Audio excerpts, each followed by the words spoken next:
নমস্কার বন্ধুরা, আমার চ্যানেলে আপনাদের সবাইকে স্বাগতম। আজ আবার নিয়ে এসেছি একটি সহজ সুস্বাদু ঘরোয়া রান্নার রেসিপি।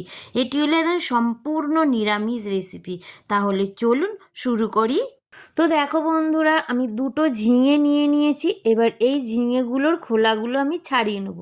তো আমি একদম খোলা ছাড়িয়ে ডাইরেক্ট ঝিঙে খোলা ছাড়ানো নিয়ে চলে এসেছি। দুদিকটা কেটে বাদ দিয়ে দিলাম। দিয়ে আমি 1/2 ইঞ্চি সাইজের ঝিঙেগুলোকে আগে গোল গোল করে কেটে নিচ্ছি।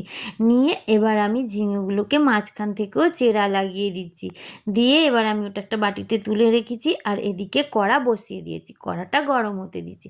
তো কড়া গরম হয়ে যাওয়ার পর দেখো বন্ধুরা, আমি দিয়ে দিলাম সর্ষের তেল। তো সর্ষের তেলটা পরিমাণ মতন দেবেন। তো আমি আমার যতটা ঝিঙে নিয়েছি সেই হিসাবে আমি তেলটা দিয়ে দিলাম। তো তেলটা দেওয়ার পর আমি দেখছি তেলটা গরম হয়ে গেছে কি। তো তেলটা গরম হয়ে যাওয়ার পর ওতে আমি দিয়ে দিয়েছি গোটা জিরে ফোড়ন আর দিলাম শুকনো লঙ্কা। তো দুটো শুকনো লঙ্কাকে আমি মাঝখান থেকে ফাটিয়ে নিয়ে তেলের ওপর দিয়ে দিয়েছি। এবার সেই ফোড়নটাকে আমি খুন্তির সাহায্যে ভালোভাবে ভেজে নেবো। কেন ফোড়নটা একটু ভাজা ভাজা হবে যখন, তখন আমি ঝিঙেটা দিয়ে দেবো। তো দেখো ঝিঙেটাকে আমি কেটে ভালোভাবে ধুয়ে জল ঝরিয়ে পরিষ্কার করে নিয়েছি। নিয়ে এবার ওই ফোড়ন দেয়া তেলের ওপরে আমি ঝিঙেগুলোকে আস্তে আস্তে করে সব কটা ঝিঙে এবার আমি ওই ফোড়নের ওপর দিয়ে দিচ্ছি। তো ফোড়নের ওপর দিয়ে দেবার পরে আমি ঝিঙেগুলোকে নেড়ে নেব।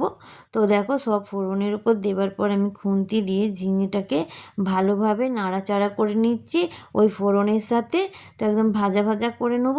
তো দেখো আমি আবার ভাজা ভাজা মতন হয়ে এসেছে।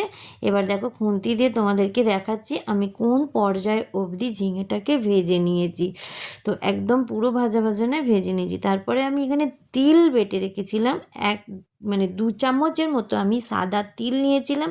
সেই 2 চামচ মতো সাদা তিল বাটা দিয়ে দিলাম। আর দিয়ে দিচ্ছে এদিকে সর্ষে বাটা। তো এটা হচ্ছে সাদা সর্ষে বাটা। আর এই সর্ষে বাটাটা আমি 1 চামচের মতন সাদা সর্ষে বেটেছি। তো এবার আমি ওই জল দিয়ে দিচ্ছি। তো তিল বাটা আর সর্ষে বাটার বাটিটা ধুয়ে আমি জলটা দিলাম। দিয়ে পরিমাণ মতন জল দিচ্ছি। কেন কি ঝিঙে থেকে তো এমনিতেই জল বেরোবে। তো পরিমাণ মতন জল দিয়েছি। দিয়ে আমি দিয়ে দিয়েছি স্বাদ অনুযায়ী নুন আর মিষ্টি। তো মিষ্টিটা এই ঝিঙের রেসিপিটাতে দিতে লাগবে, এটা একটু মিষ্টি মিষ্টি খেতে হয়। তো আমি এবারে সব কিছু মিশিয়ে দিয়ে ঢাকন দিয়ে দিলাম। দেবার পর আমি 5 মিনিট পর ফিরে এসেছি। এসে দেখো আবার আমি খুন্তি দিয়ে নাড়াচাড়া করে নিচ্ছি ভালোভাবে। একদম চাপা দেওয়া ছিল না, তো মাঝে মাঝে এটাকে খুলে দেখতে হবে। তো আমি দেখলাম একটা ঝিঙেকে টিপে যে সেদ্ধ হয়েছে কি না। তো দেখলাম না, সিদ্ধ হয়নি, এটাকে আবার চাপা দিতে হবে। তো আমি আবার চাপা ঢাকা দিয়ে দিলাম। তো চাপা ঢাকা দিয়ে আবার 2 মিনিট পর এসে খুলেছি। খুলে দেখো আবার নেড়ে দিচ্ছি। দিয়ে আবার আমি চাপা ঢাকা দিয়ে দিচ্ছি। তো বন্ধুরা, এইভাবে চাপা দিয়ে দিয়ে দিয়েই এই ঝিঙে রেসিপিটা রান্না করবেন।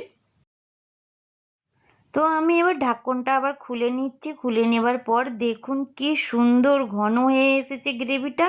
আর তিল আর পোস্তর গন্ধে রান্নাটা আরও সুস্বাদু হয়ে উঠেছে। তো এই রেসিপিটা একটু গা মাখা মাখা হবে বন্ধুরা। তো দেখো আমি এদিকে নারকোল কুড়ো দিয়ে দিচ্ছি। তো আমি একটা গোটা নারকোলের 8খানা মালার নারকোল কুড়ো দিলাম। কিছুটা নারকোল রেখে দিয়েছি আর কিছুটা নারকোল দিয়েছি। সেই কিছুটা নারকোল পরে কি করব সেটা তোমাদের সঙ্গে শেয়ার করব। এই ছিল আজকের তিল পোস্ত ঝিঙের রেসিপি। আশা করি আপনাদের ভালো লেগেছে। যদি ভিডিওটি ভালো লাগে তাহলে একটি লাইক দিন, আপনার মতামত কমেন্টে জানান। আর নতুন নতুন ঘরোয়া নিরামিষ রান্নার ভিডিও দেখতে আমার চ্যানেলটাকে সাবস্ক্রাইব করতে ভুলবেন না। সবাই ভালো থাকবেন, নমস্কার। আর লাস্টে আমি কি করলাম, বাকি নারকোলটা দিয়ে দেখতে পেলেন বন্ধুরা। টাটা।